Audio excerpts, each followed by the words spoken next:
Discover China. In a land filled with secrets, it was said that the dead were walking, haunting the mountains.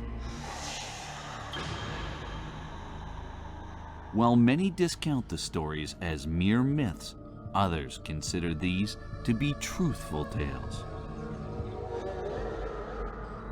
Discover China as we uncover the legend of the walking corpses.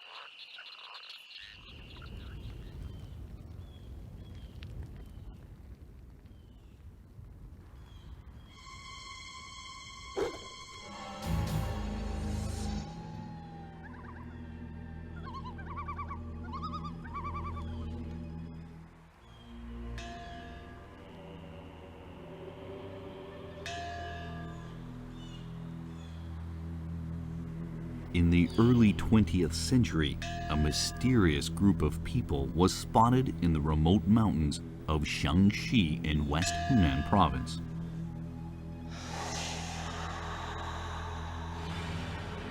The leader of the group was repeatedly hitting a gong, muttering magical incantations. Several people wearing black robes and bamboo hats were following him, walking in silence.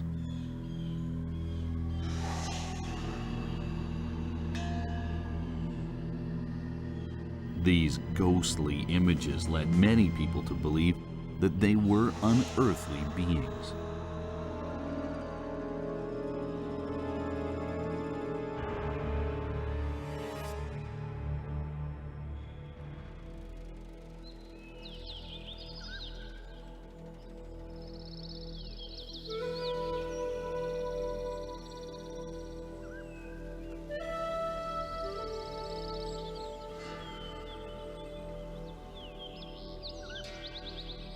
Situated in the junction between Hunan, Hubei, Chongqing, and Guizhou provinces, Xiangxi is nestled among the Wuling mountain range.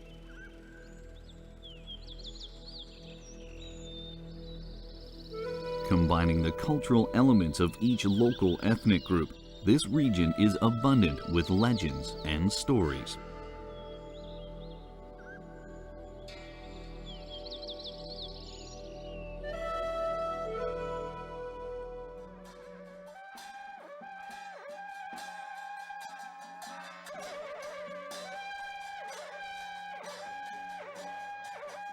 According to studies, the Miao were the earliest ethnic group to have invented weapons, criminal laws, and witchcraft. To this day, traditional sorcery culture is still prevalent among the Miao.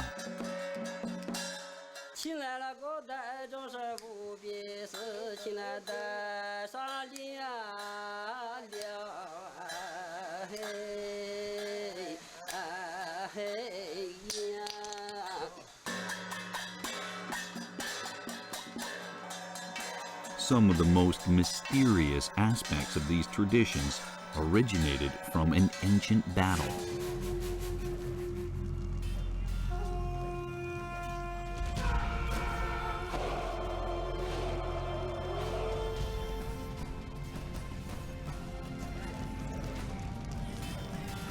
Legend has it that thousands of years ago, the god Chur-yo waged a battle against the Yellow Emperor.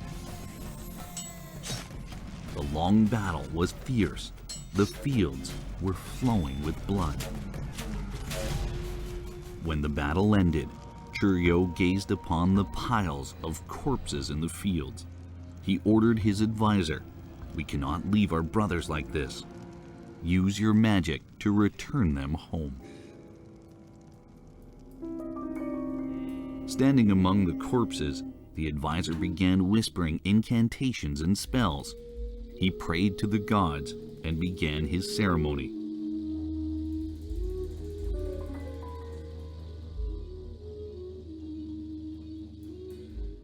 The bodies immediately stood up and began to follow Chiyou's banner southward.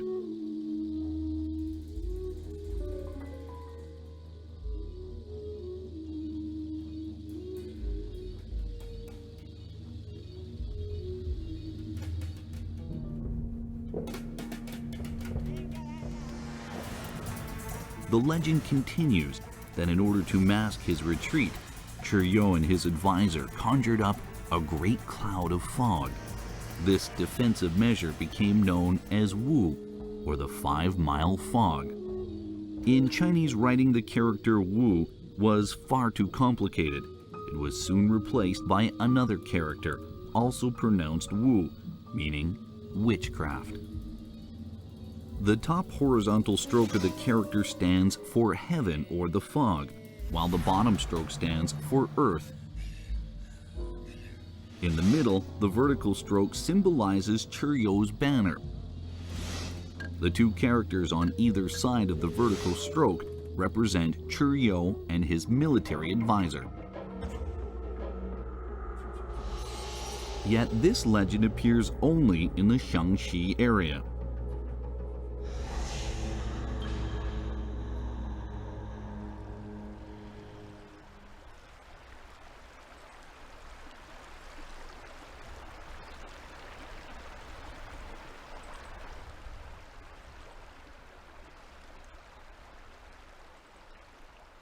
The humid climate near the Wuling mountain range in Xiangxi was fertile ground for unknown diseases such as malaria. People seldom went to the mountains except for the Xiangxi Miaos.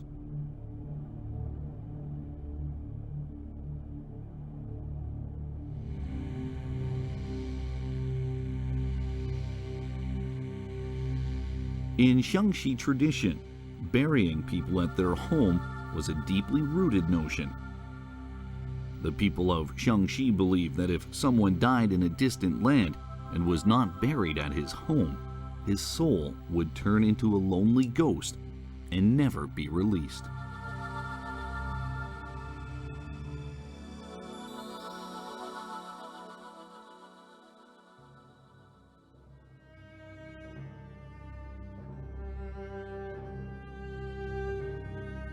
However, the rugged mountain terrain prevented the use of chariots or even stretchers to carry corpses.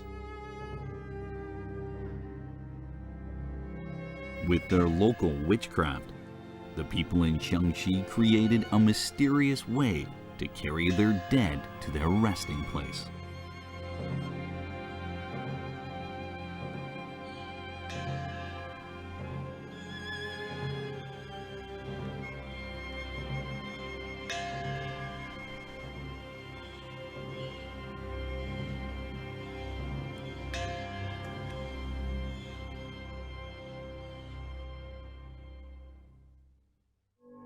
It is said that this custom was confined to certain areas, from Chengde to Jingzhou in the north, Guizhou and Hunan in the southwest, and to Fuling in Sichuan to the west.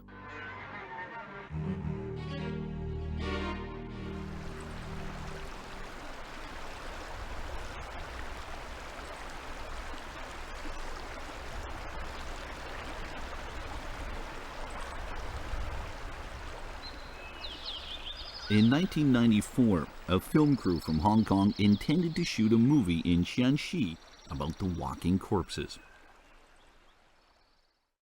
A newspaper article about this event drew the attention of Huang Yongyu, a famous painter whose family's home was in Xiangxi.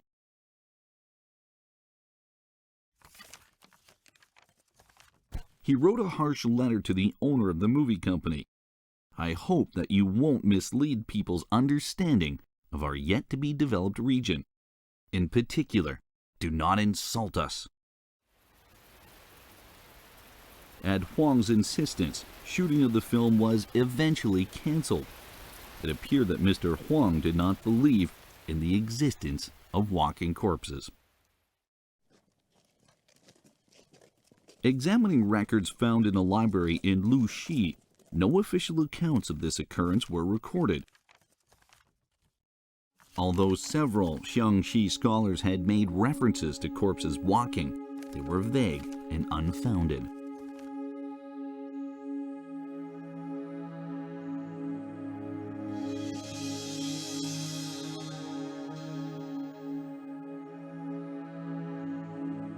Xiaolan, a renowned Ming Dynasty scholar, had compiled his stories of Chinese fantasy tales in his book titled Yue Wei Thatched Cottage Notes. In a passage in the book concerning walking corpses, Ji surmised, "These so-called walking corpses are figments of people's imagination. Only sorcerers can control the dead. It sounds unreasonable and one-sided. I believe there must be other reasons."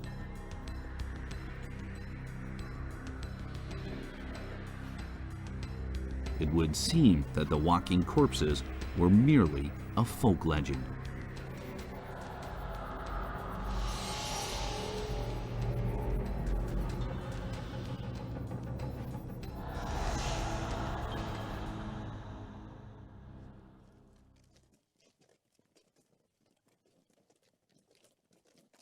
In a local Miao village, this old man was said to have learned how to control corpses.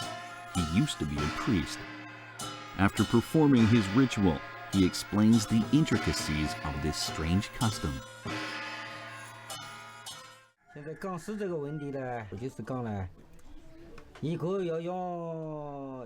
To make corpses walk, you need extract made of fern flowers. You put that on the dead body you want to walk.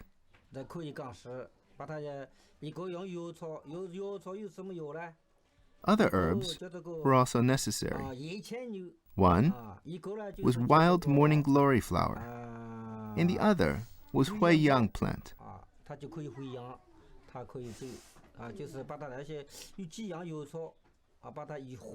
You mix these herbs together on a big leaf and mix them with dew. That's it.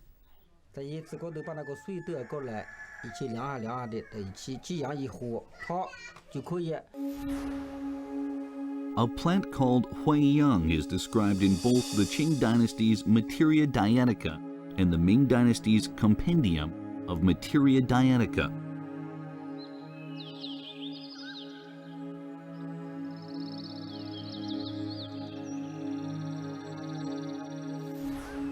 Known in the West by the name Selaginella, it has a unique moniker, the resurrection plant.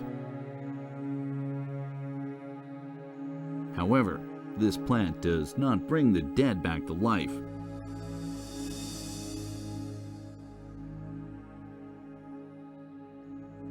During a drought, its branches and leaves would shrivel into a small ball, unfurling only with the appearance of moisture.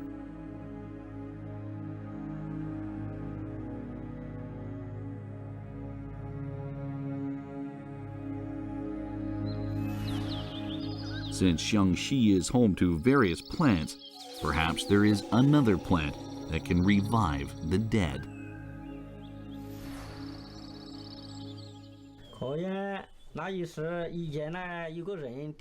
To become a corpse walker, you needed to pass a test of courage.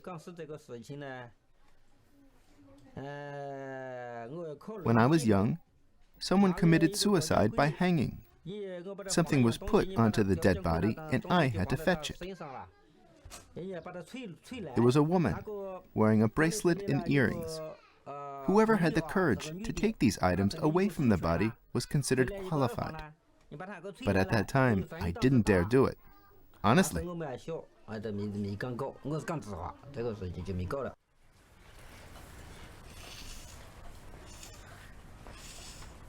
It would seem the old man's interpretation of the walking corpses custom was speculative. Yet, in a Lushi restaurant, a patron has a different tale.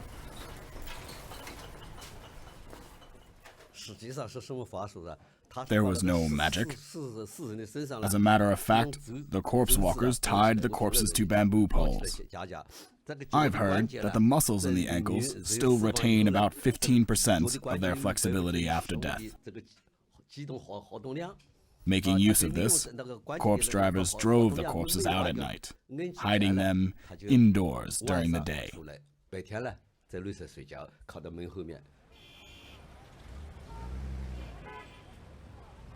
To confirm this statement, a neurological expert from the People's Hospital in Changsha was consulted.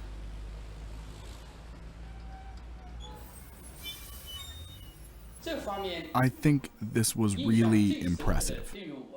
We have experience in dressing dead people over 20 hours after their death.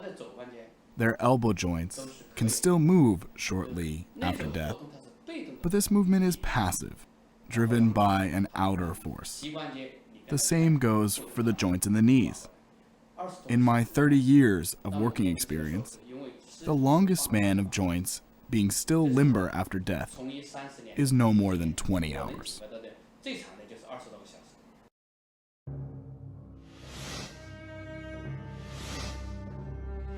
In the human body, the joints can still be moved even 20 hours after death. However, this motion is passive. Accordingly, making a corpse move again is not possible.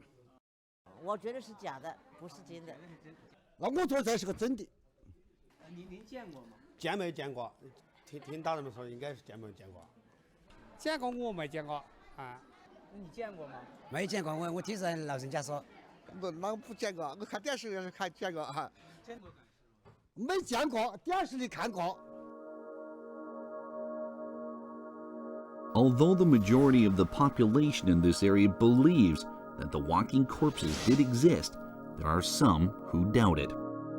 Others discount it as an old superstition. Among these people, not one has witnessed actual corpses walking.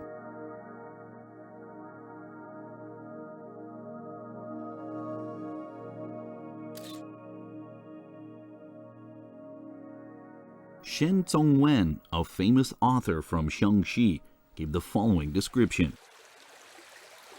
The legends of the walking corpses are moving. Even with today's education, people still preserve their superstition. They spread this legend to satisfy their imagination.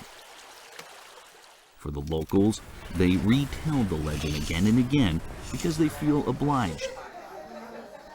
Some feel it is humorous, while others are trying to garner sympathy. Maybe some of their friends or relatives had seen this in person, or maybe they experienced it firsthand. But like outsiders, the locals do not understand this phenomenon. If no one would have mentioned it, it would have gone unnoticed.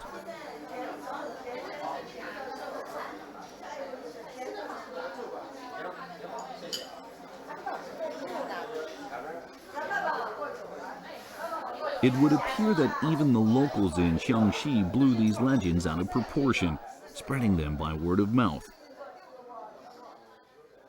As is often the case with folklore, eventually they turn out to be based in reality.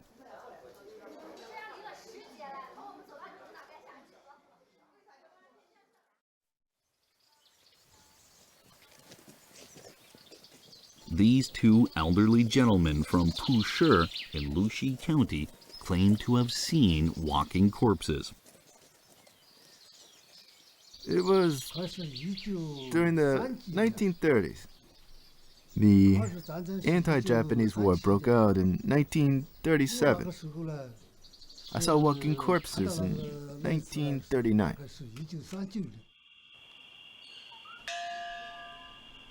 At that time, my family lived on a boat. One night, while I was sleeping, I heard the sound of a gong. It woke me up. I got up to take a look.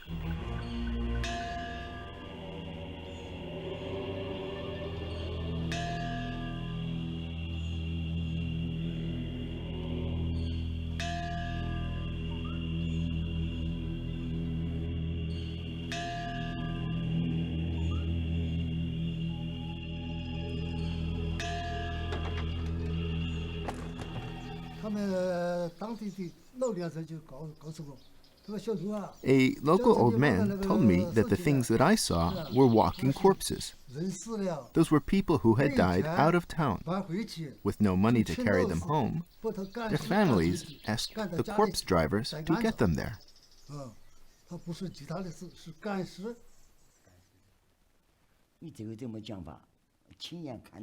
I've seen walking corpses with my own eyes.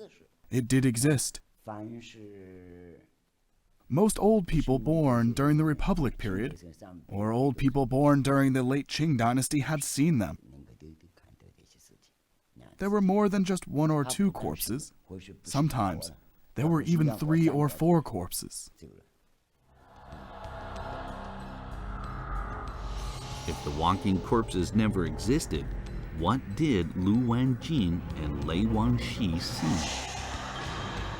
I have heard about walking corpses. I don't know how corpses could move, but it's not impossible to move inanimate objects. Let me show you. 这是一根普通棍子，对吧？在我手里面，我可以让它轻轻地放下去。看好，起， Up. 起，起。 One more 淡淡 time. 一遍。起 Up. 起，起。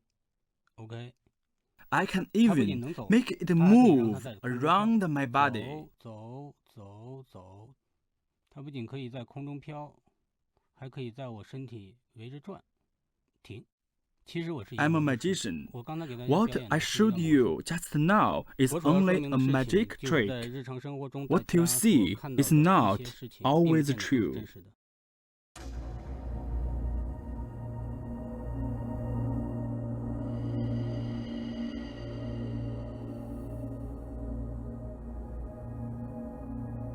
It is presumable that this custom did exist. Yet this feat, as it has been described, goes against every scientific principle. There has to be a secret method to make these corpses move on their own.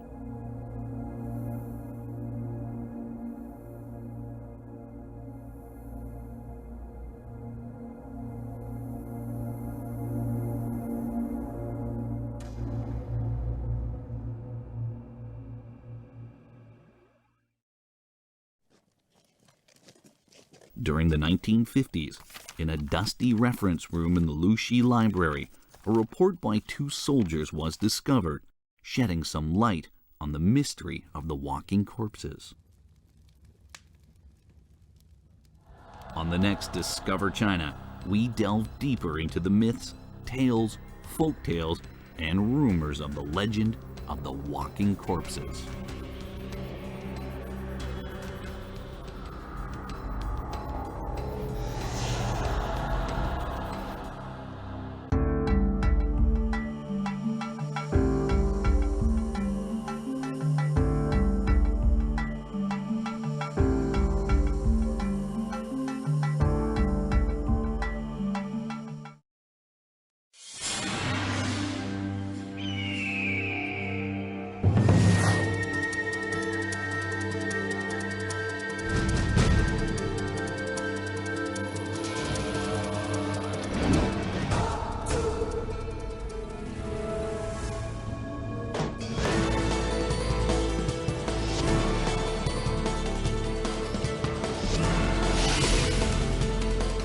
Discover China. Dark figures mysteriously moving in the dead of night. 2 soldiers who have made discovery which shed light on this mysterious custom. Discover China, as we continue to explore the legend of the walking corpses.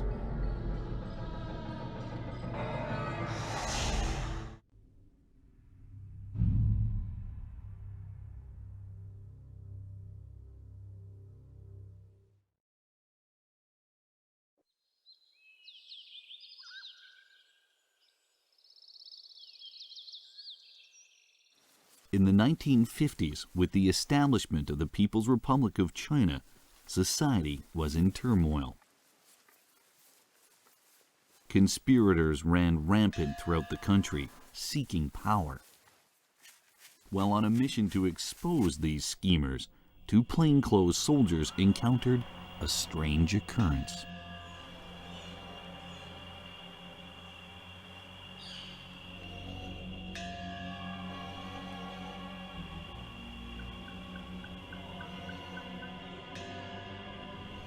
The soldiers have witnessed people walking, dressed in strange attire. Acting strangely and mysteriously, these people drew the soldiers' attention.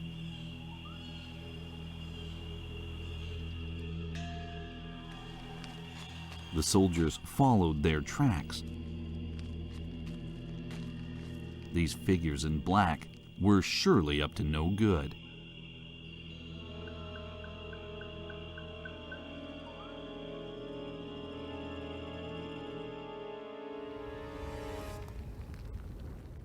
The two soldiers finally came to a small, quiet inn. The inn's owner was warming up next to a stove. The soldiers asked the inn owner about the figures in black. It turned out that these mysterious people were walking corpses. The man walking in front was driving the corpses in the back.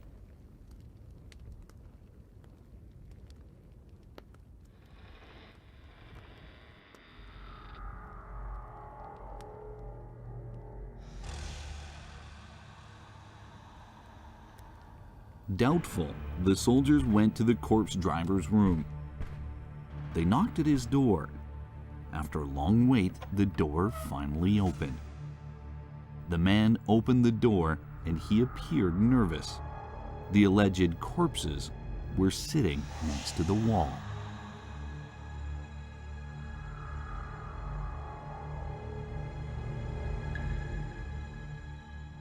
The truth came out. The man and the corpse were actually smugglers.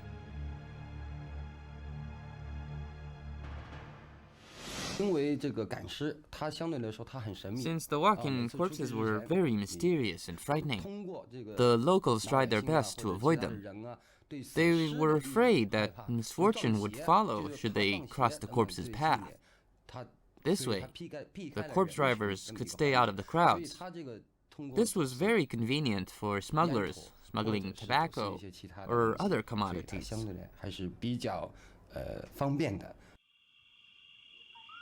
These smugglers used the mythical walking corpses to mask their illegal activities.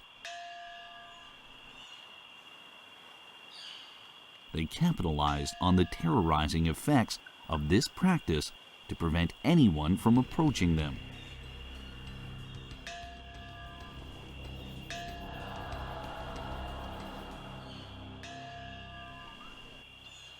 Other than the question of how these corpses were moving, there was also the problem of preserving the body.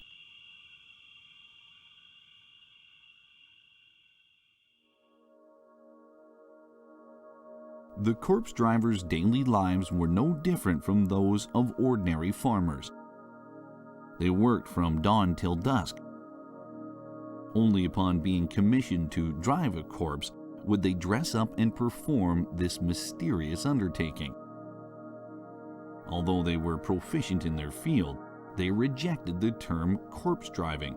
Those who were familiar with the trade would ask a corpse driver to run an errand instead. The corpse driver would write down the deceased name, gender, date of birth, and date of death on a piece of yellow paper.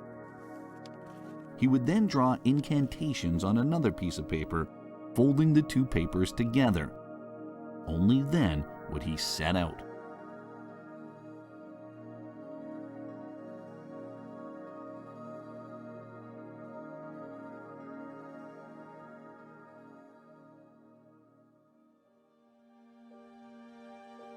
Corpse drivers worked around the change of seasons.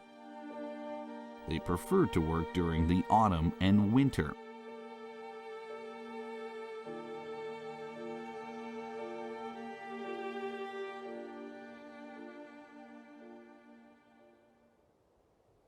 To some extent, the cold helped preserve the body. However, even during the coldest winters, the bodies would still decompose after several days had passed. With no cars or trains, transporting a body took anywhere between 10 days and a month. The Miao wizards have developed special methods to preserve the bodies.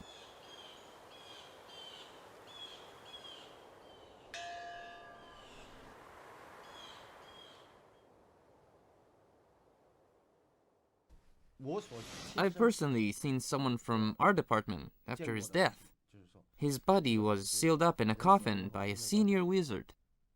After 2 or 3 days, when the coffin was lifted, you could hear sounds of fluid moving around, especially during the hot summer days. Sometimes the fluid would overflow. However, if the senior wizard was really good at his job, and the coffin was sealed up well, the corpse would not decay, and no fluids could be heard even after a month, or sometimes even after a year.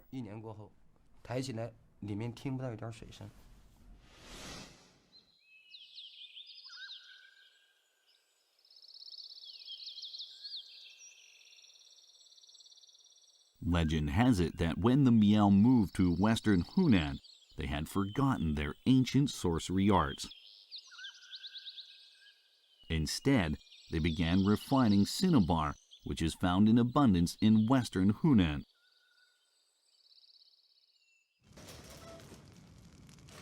When heated, cinnabar excretes mercury, then a commonly used compound for preserving cadavers, used mainly by the corpse drivers.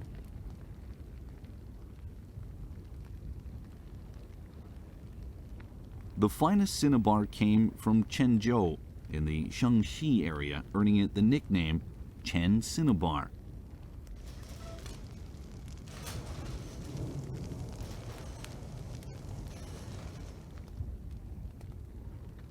The corpse driver's use of cinnabar indicated its value.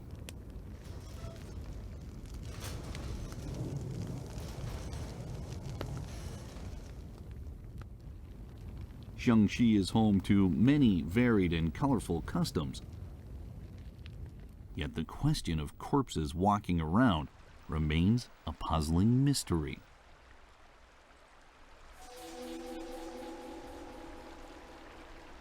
The priest from the Miao village claimed he could make corpses walk.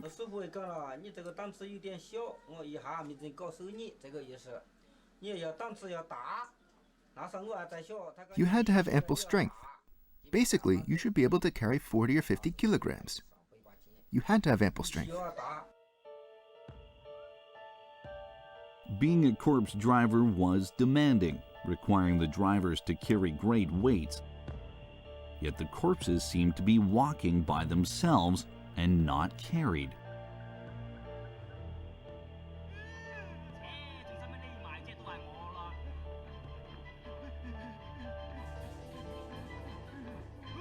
The most striking feature of the walking corpses is how they walk.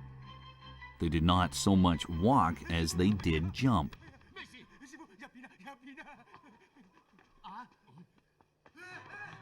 This trait has been popularized by many corpse movies from Hong Kong.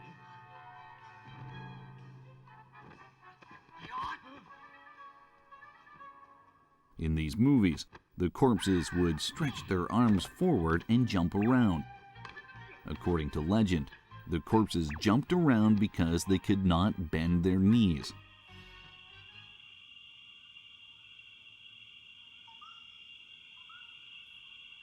In 2006, an article published in a Taiwanese magazine offered another explanation. According to the article, the corpse's arms were fixed to two parallel bamboo poles carried by the corpse drivers. They first put the two poles under the corpse's arms and then stretched the arms forward, tying them along the poles. The shrouds covering the cadavers were very loose, concealing the bamboo pole. The corpse drivers were carrying the poles at both ends. Seen from afar, it appeared as if the corpses were walking, their arms stretched forward.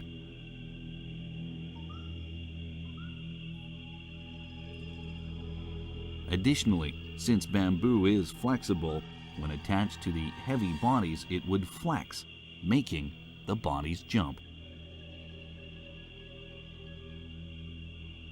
These jumping cadavers are nearly identical to those seen in the movies. However, Lu Wanjin has a different opinion. They walked like ordinary people. The corpses did not just jump around. They didn't.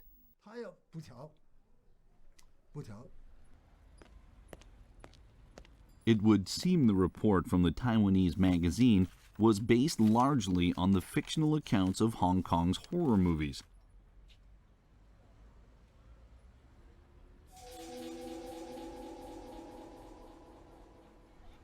The two soldiers' report, however, was far different than that of the Taiwanese magazine.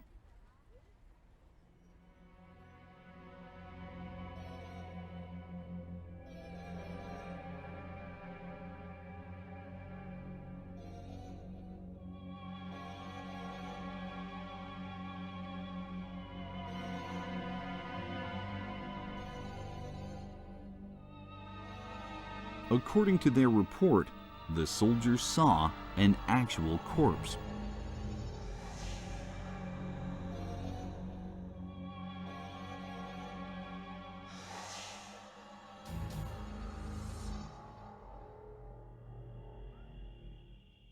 The soldiers decided everything was in order and left the inn.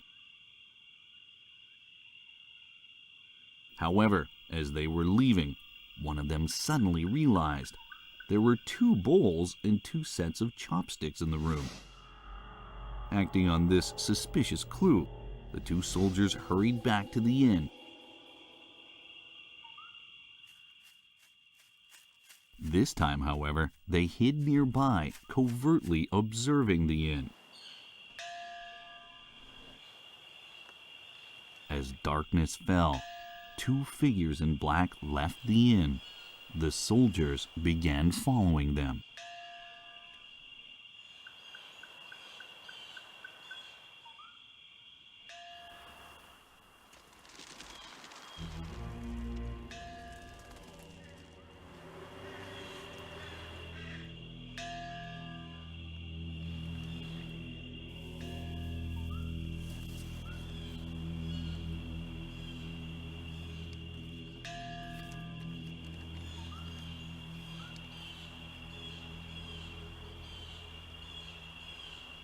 But it seemed like an ordinary occurrence. The two figures were simply walking in silence.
After several hours, the impatient soldiers decided to solve this mystery once and for all. Much to the soldiers' surprise, after taking the black gown off the corpse, they found a man carrying it.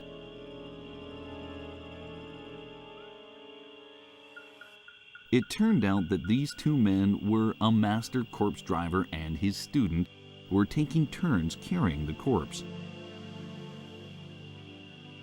In all of the stories, the corpses were carried.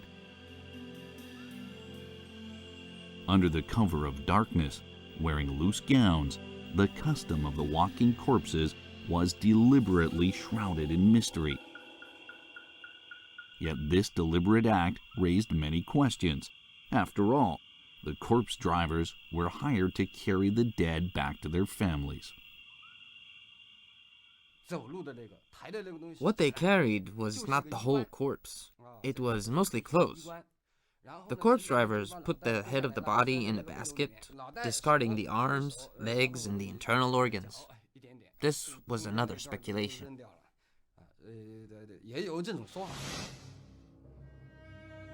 If these speculations were true, then once the corpse was delivered, its family would be infuriated. This was the cause of the deliberate confusion the corpse drivers employed. They had also established many rules. For instance, when the corpse was delivered to its family, they were not allowed to look at it. They were allowed a quick glimpse before the coffin was sealed, at the very most. However, by that time, the body would already be dressed, with only the head and hands visible. These rules were in place to lead people to believe the corpse returned home intact. This subterfuge was even more convincing, since the corpse walked on its own back home. So, when people from Xiangxi died away from home, who would carry them back? There was a profit to be made here. The Taoist priests promised the families that they can make their dead walk back home. Actually, they would only drive the corpse for a short time, so they would be seen. Out of sight, the corpses were carried on their back. They were driven by profit. This shroud of mystery also helped deter people from becoming corpse drivers themselves, reducing the chance of competition. This also made the corpse drivers' fees exorbitant. Additionally, neither officials, soldiers, commoners, nor bandits could interfere with the walking corpses.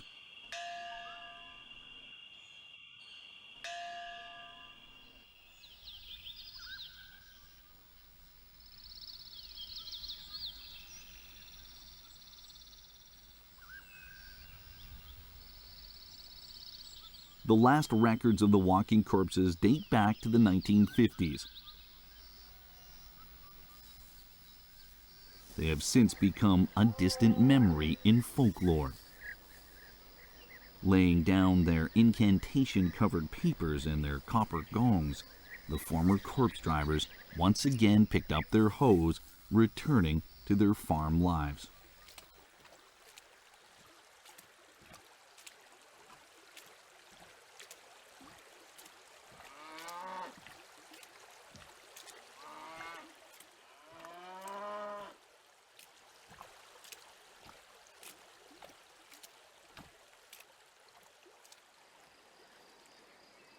This custom has gradually faded from existence. The priests were forbidden to marry or have children. If they were already married, they were forbidden from having children. Having descendants was strictly forbidden.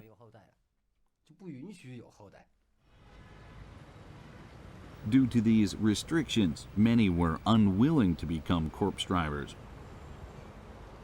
With continued social and technological developments, transportation problems were a thing of the past.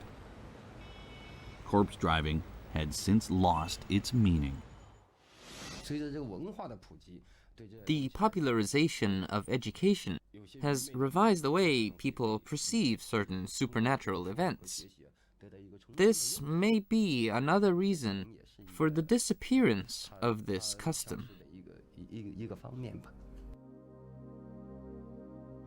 It turns out that the seemingly mysterious corpse-walking trade was merely a commission assigned by the family to carry the body back to their home.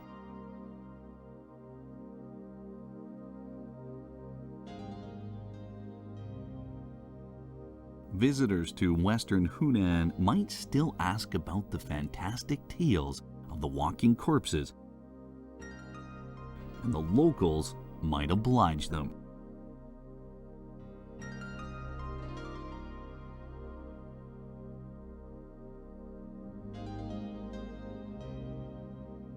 This sense of nostalgia in Western Hunan helped create the myth of the walking corpses.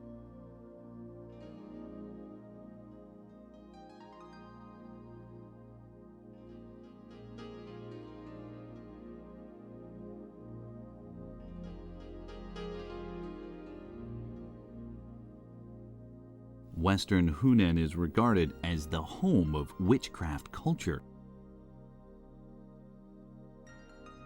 as its secrets and legends were gradually uncovered. This culture gradually faded away.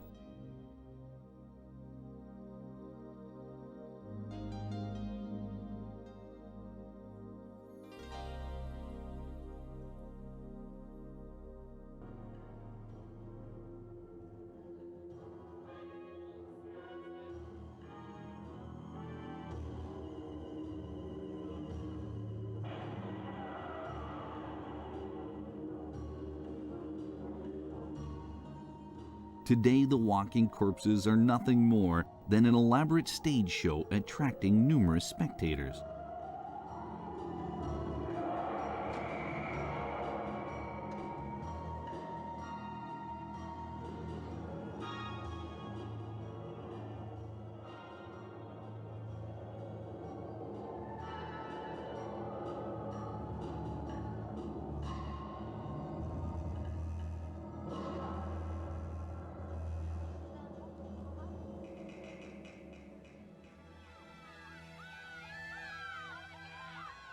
Although some are content with uncovering these myths, others lament the gradual loss of an age of innocence, an age of imagination and admiration of the mysterious walking corpses.